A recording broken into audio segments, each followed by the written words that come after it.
Students, आप लोग आएंगे पेज नंबर 169 पर नीचे ग्रामर एंड कंपोजिशन के, जहाँ पर लिखा हुआ है direct and indirect speech. Speech कहते हैं गुफ्तगू को या किसी शख्स के मुंह से निकले हुए अल्फाज को हम स्पीच कहते हैं। ये जो मैं बोल रहा हूँ ये भी एक स्पीच है, आप जो गुफ्तगू करते हैं वो भी एक स्पीच है।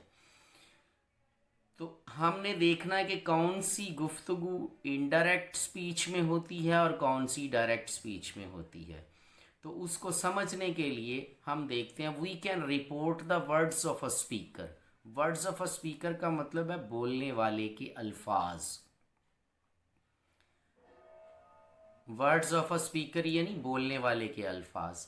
हम किसी भी बोलने वाले के अल्फाज को बयान कर सकते हैं दो तरीक़ों से, यानी किसी भी शख्स के मुंह से निकले हुए अल्फाज हम तीसरे शख्स के सामने दो तरह से हम बयान कर सकते हैं, और वो दो तरीके क्या होते हैं वो हम देखेंगे। मिसाल के तौर पर ये फर्स्ट एग्जांपल में ही आपको क्लियर हो जाएगा।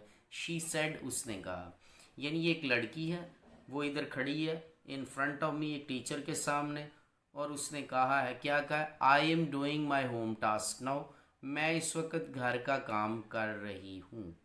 Let's see. अब ये देखिए कि ये इसके अल्फाज इन्वर्टेड कॉमास के अंदर है, ये इन्वर्टेड कॉमास हैं या स्पीच कॉमास उन्हें कहा जाता है। तो ये उसके अल्फाज क्या है, स्पीच कॉमास के अंदर है। अब ये स्पीच कॉमास के अंदर अल्फाज जब हैं तो इसका मतलब है कि इस लड़की ने जो कहा है वो सेम टू सेम बयान हो गया है। जब किसी शख्स की बात तीसरे शख्स के आगे same to same without any change in the words describe कर दी जाए, बयान कर दी जाए, तो उसे डायरेक्ट स्पीच बोलते हैं। तो ये जो सेंटेंस है ये डायरेक्ट स्पीच का है या डायरेक्ट नरेशन का है, ये वाला। She said I am doing my home task now, क्योंकि यहाँ पर इन्वर्टेड कॉमास ये शो करते हैं कि ये उसकी बात में कोई भी रद्दो बदल उसके वर्ड्स में नहीं किया गया। अब let's see the other example, उसमें आपको क्लियर होगा। शी सेड, उसने कहा, यानी इसी लड़की ने कहा, दैट, यहाँ हमने एक लफ्ज़ लगा दिया इन्वर्टेड कॉमर्स की जगह, that she was doing her home task then, कि वो तो उस वक़्त अपना काम कर रही थी। तो इस सेंटेंस के अंदर हमने काफ़ी सारी चेंजेस देखी हैं। ये आई की जगह शी आ गया है, एम की जगह वाज आ गया है, डूइंग डूइंग ही है, और माई की जगह हर आ गया है, होम की जगह होम है, टास्क की जगह टास्क है, और नाउ की जगह देन आ गया है। यानी there are different types of changes in this sentence, but message is the same. Important point to note is that your message is same.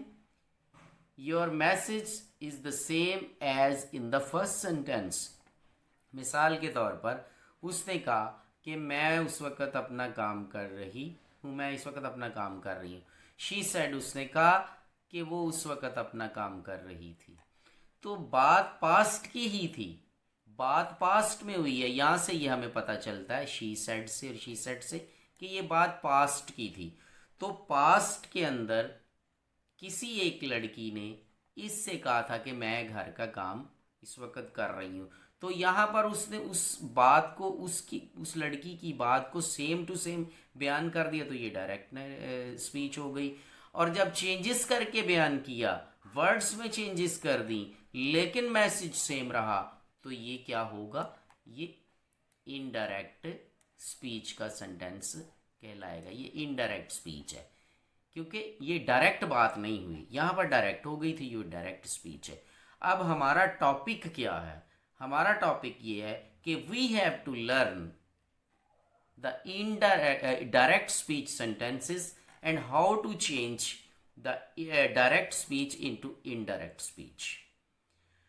Direct speech के सेंटेंसेस को इनडायरेक्ट स्पीच के अंदर change करने के लिए हमें क्या क्या चेंजेस करनी पड़ती हैं, और वो चेंजेस किन कंडीशंस में होती हैं, किन हालात में होती हैं, this is our topic.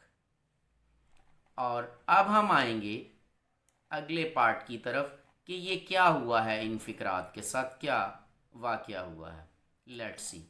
While doing this, यानी ये जो हमने चेंज किया है, we have reproduced the exact words of the speaker. हमने स्पीकर के जो एग्जैक्ट वर्ड्स थे, बोलने वाले के जो एग्जैक्ट वर्ड्स थे, उनको रिप्रोड्यूस किया है, यानी दोबारा से हमने बदला and put them in inverted commas, और इन्वर्टेड कॉमर्स में पुट कर दिया, यानी ये एग्जैक्ट वर्ड्स जब रिप्रोड्यूस किए यही अल्फाज तो इन्वर्टेड कॉमर्स में आ गए। The second way of reporting but the, ये पहली चीज़ थी रिपोर्ट करने की, यानी हम दो तरह से रिपोर्ट करते हैं। तो पहले हमने क्या किया, सेम टू सेम अल्फाज रिप्रोड्यूस कर दिए हैं, यानी without any change. The second way of reporting the speaker, what the speaker had said, is called the indirect या reported speech. While doing this, we have made the following changes in the sentence. ये हमने 4 changes की हैं जी। These are the 4 changes we have made in this sentence. Let's see what are those changes. Conjunction that has been placed. एक that का conjunction, look at this that, ये देखिए, ये that हमने प्लेस कर दिया है before the reported speech. Reported speech से पहले, ये वाली रिपोर्टेड स्पीच थी, इससे पहले हमने ये दैट लगा दिया। Verb am has been changed into.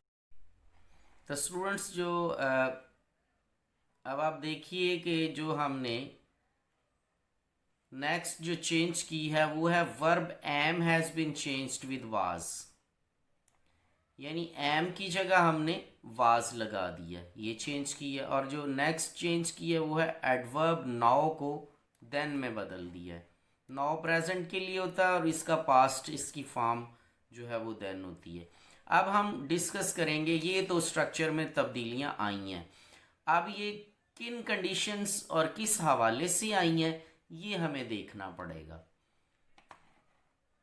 ये बहुत ही अहम पॉइंट है जी। Rule for changing direct speech into indirect, direct से इनडायरेक्ट में चेंज करने के लिए जो रूल्स हैं, नंबर 1 रूल ये देखिए, when the reporting verb is in past tense, जब रिपोर्टिंग वर्ब जो है वो पास्ट में होता है, ये होता है जी रिपोर्टिंग वर्ब, ये रिपोर्टिंग वर्ब है, ये रिपोर्टिंग वर्ब कहलाता है, या आप इसे रिपोर्टेड स्पीच भी कह सकते हैं, रिपोर्टिंग वर्ब भी आप कह सकते हैं। जब रिपोर्टिंग वर्ब पास्ट में होगा, ये देखिए पास्ट में, यानी सेड है, सेज नहीं है, या विल से नहीं है, या हैज सेड नहीं है, ना प्रेजेंट परफेक्ट है ना फ्यूचर है, ये जस्ट पास्ट है। सब्जेक्ट के बाद सेकंड फॉर्म, उसके बाद I am not a thief. वो कहता है कि पहला रूल ये है जी पहला rule. Look at the first rule. Present indefinite becomes a past indefinite. Present indefinite को आपने past indefinite में change कर देना. This is the first rule.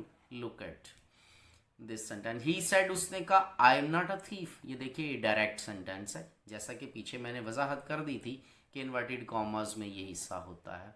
ये inverted commas में actual में ये बुक पे missing है, ये inverted commas हैं लगे हुए। अच्छा, I am not a thief. अब ये देखिए, ही सेड, कॉमर्स की जगह दैट लगाने का रूल है, और ये जो आई है ये फर्स्ट पर्सन प्रोनाउन है, जैसा कि मैंने आपको पर्सन्स ऑफ प्रोनाउंस पढ़ाए हुए हैं।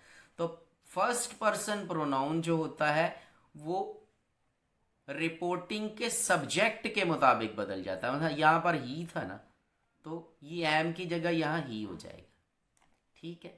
और यहाँ इसने रूल ये बताया टेंस का कि पास्ट इंडेफिनिट में हम चेंज कर देंगे। ये प्रेजेंट था, इज आर एम प्रेजेंट के लिए होता है, और इज आर एम की पास्ट शक्ल जो होती है वो वाज वर होती है, तो he was not a thief हम कर देंगे।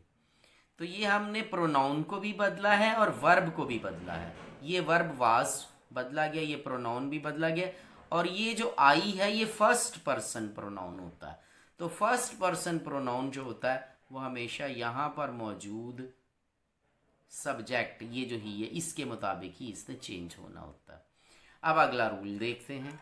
A present continuous becomes a past continuous. अगर प्रेजेंट कंटिन्यूस को पास्ट कंटिन्यूस में बदल जाएगा, और प्रोनाउन उसी तरह ही चेंज होंगे। मसलन she said I am working hard, she said उसी तरह रहा, और कॉमर्स की जगह दैट लग गया कंजंक्शन के तौर पर, और आई जो है वो चूंकि फर्स्ट पर्सन प्रोनाउन है, उसने शी के मुताबिक बदलना है, तो आई की जगह ये देखिए शी हो गया।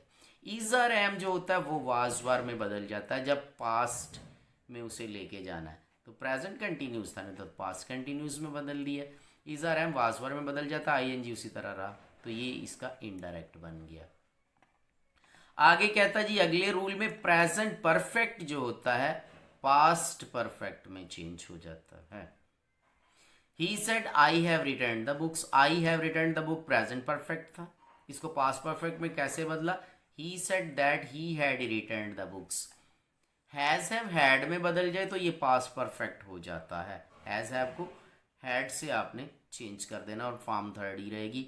यहाँ ये देखिए कि आई था फर्स्ट पर्सन प्रोनाउन, और फर्स्ट पर्सन प्रोनाउन हमेशा सब्जेक्ट के मुताबिक बदलता है, सब्जेक्ट ही था, तो यहाँ भी हमने ही कर दिया, आई की जगह ही, और कॉमर्स की जगह दैट आ गया, ये रूल था।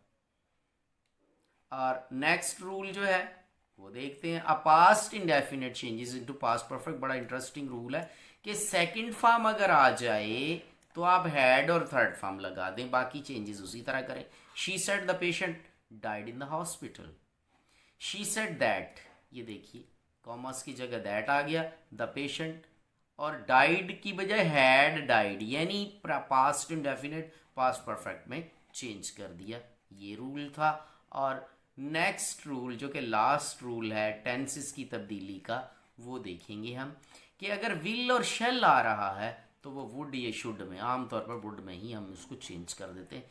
ही said she will go there, he said commas की जगह दैट आ गया, और ये शी को हमने नहीं बदला, शी और विल की जगह वुड कर दिया, क्योंकि विल और शेल इस रूल के मुताबिक वुड में बदल जाते हैं। लेकिन शी को हमने क्यों नहीं बदला? थर्ड पर्सन ऑफ प्रोनाउन अगर कॉमास के अंदर होंगे तो वो चेंज नहीं होंगे। थर्ड पर्सन प्रोनाउंस जो होते हैं वो चेंज नहीं होते। और थर्ड पर्सन प्रोनाउंस कौन कौन से होते हैं? ही, शी, दे, और उनकी दूसरी ऑब्जेक्टिव जो शक्लें हैं, ही और शी और दे जो हैं, ये थर्ड पर्सन ऑफ प्रोनाउंस हैं, ये उसी तरह ही लग जाते हैं। ये देखिए यहाँ शी था तो शी ही रहा, अगर यहाँ दे होता तो दे ही रहता, अगर कहीं यहाँ देम आया होता तो वो भी यहाँ देम ही रहता, तो हिम होता तब भी उसकी कोई भी शक्ल होगी तो वो चेंज नहीं होगी। तो ये आपने जो रूल्स हैं इनको पहले आपने अच्छे तरीके से लर्न करना है और इस एक्सरसाइज को रिटर्न करना है। बेशक ये आपके बुक पे सॉल्व हुई है, लेकिन आप इसको रिटर्न फॉर्मेट में करेंगे तो फिर इसके ऊपर आपकी बेस बनेगी। जो नेक्स्ट लेक्चर होगा उसमें हम देखेंगे कि इसके अलावा जो प्रोनाउंस की चेंजेस हैं वो कैसे होती हैं, वो इसके साथ हम पढ़ेंगे। यही आज का आपका लेसन था।